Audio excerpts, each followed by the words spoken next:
એ તમે 10 વર્ષ જવા દો, હજી એવા સાઉન્ડ આવશે. તમે એમ કહેશો કે બોલો સિકોતર માની, તો જે સાઉન્ડ બોલશે તમારું અડધું કામ સાઉન્ડ કરી નાખશે. શું કરવા? સમય બદલાણો છે. હું 30માં શું લેવા પ્રોગ્રામ મૂકવાનો તમને ખબર છે? 31માં એમને બંધ થઈ જવાના. હાથે શું લેવા?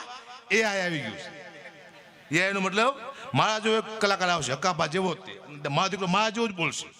રોબોટ આવશે હો, અને ખાલી 2500 રૂપિયામાં જ બોલશે મારો દીકરો. પછી તમારે મારી શું જરૂર છે એને? ઉમેશ બહાર જેવો એક આવશે રોબોટ, સેમ ઉમેશ બહાર જેવો, કેમ છો મજામાં કરી બે એના જેવા જ ગીત ગીત વયો જાય છે 3000માં. પછી તમારે શું બોલાવશો? એઆઈ આવવાનો છે. પ્લમ્બર સિવાય બધું કામ એઆઈ કરવાનો છે. હો, તમારું માથું દબાવી તમારા પગ દબાઈ દેશે, બેટરી વેચે તમારું ઘરું દબાઈ દેશે. એઆઈ ખતરનાક આવી જોઈએ. મને બહુ બીક લાગે એઆઈ ને. હા, એઆઈ અને બાય આ બેથી બીવું મારી નાખે જાનથી. મારા બાપુ કહેતા આગળ જાઓ.